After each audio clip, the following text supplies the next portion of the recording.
Wages and prices often play leapfrog. One jumps up, then the other, which means a steady rise in our cost of living.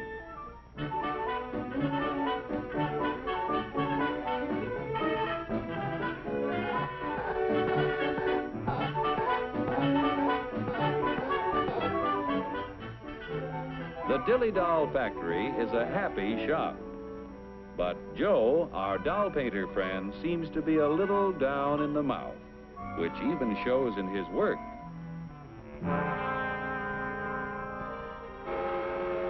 Joe is pretty discouraged because the high cost of living makes it harder and harder to make ends meet.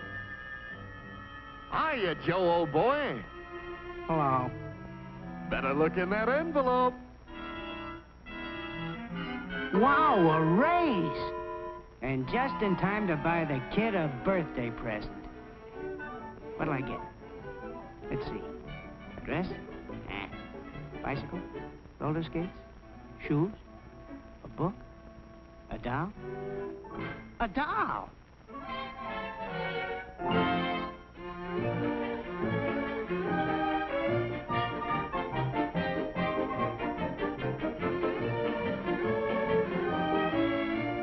What's the price, miss?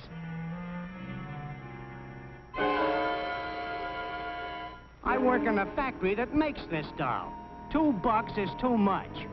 I'm very sorry, sir, but your company charged us more for this shipment, so we had to raise our selling price. We got a wage increase, all right, but it couldn't raise the price that much.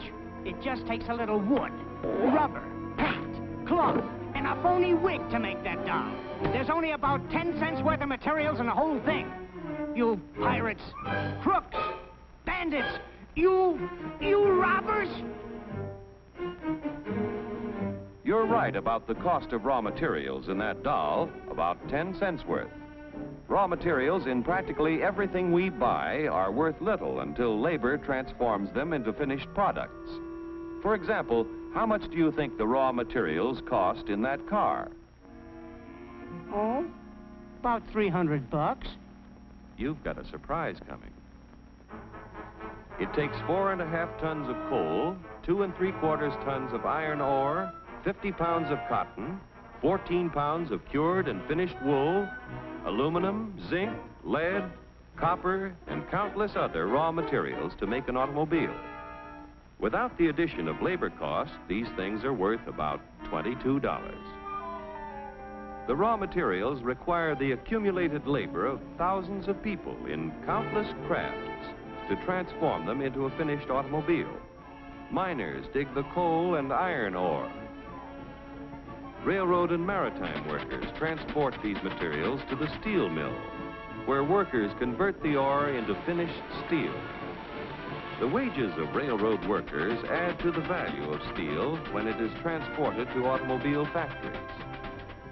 The cotton that goes into a car accumulates labor cost from the farmer who tills the soil, from workers who sow the seed, and help to raise the cotton. Wages paid to other workers add to the value of the cotton as it is moved from the field to the cotton gin where it is processed. Other workers transport the cotton to the automobile factory. The wool that is used to make a car is worth little while it is still on the sheep. When the labor cost of a sheep shearer is added, the value of the wool is increased by his wages. When all of the parts and materials finally reach the factory for assembly, the labor cost of automobile workers must be added to the price of the car.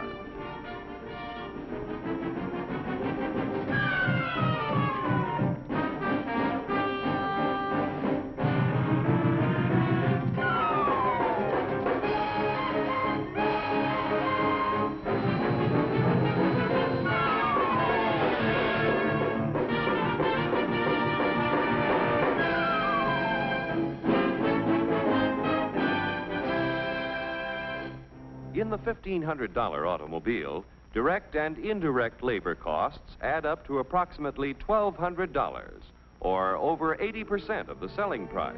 That's before taxes. And what happens to the other 20% or $300? Raw material cost, $22. Profit to producers of raw materials and allied industries, $89. Profit to part manufacturers, $47. Profit to local dealer, $77. Profit to car manufacturer, $65. Now, when you add $400 for taxes, the cost is $1,900 to the buyer. Like the dolls you make, an automobile has a low raw material cost and a high labor cost, and that goes for practically everything we buy. Oh, yeah? Well, what's the labor cost in a buck's worth of steak? We'll start back at the farm where Bully Boy was raised. The selling price of meat has to include the labor cost in producing the feed, in building fences, and constructing housing for our animal friend. It takes a lot of costly care to get Bully Boy ready for the market. Wages have to be paid to railroad workers who provide our friend with care and courtesy on his way to the stockyards. Preparing Bully Boy's anatomy for the butcher shop costs money, too. The family butcher figures in his wages every time he sells a thick, juicy steak. Forgetting taxes for a moment, the labor cost in a dollar's worth of meat adds up like this. Workers raising beef, 24 cents. Transportation workers, 1/2 cent. Packing house workers, 42 cents. Meat delivery drivers, 1/2 cent. Butcher shop workers, 18 cents. The other 15 cents goes in profits to the retailers, the packers, allied industries, and to the farmers and ranchers. Most of the things we buy accumulate direct and indirect labor costs that add up to 85% of the selling price before taxes are added. Generally speaking, a wage raise means a corresponding rise in prices, unless productivity is increased proportionately. What do you want, a guy with 4 arms? 4 arms?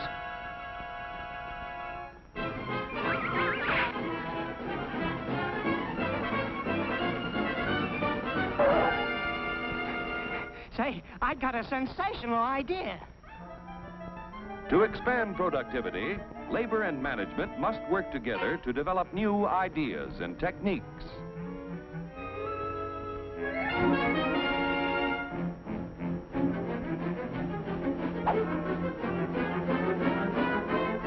To expand productivity, capital must finance the creation of more efficient tools and plants.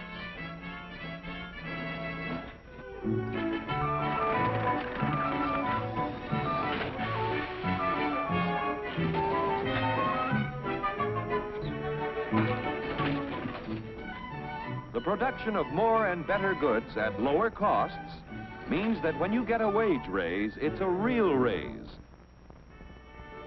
A raise? A raise!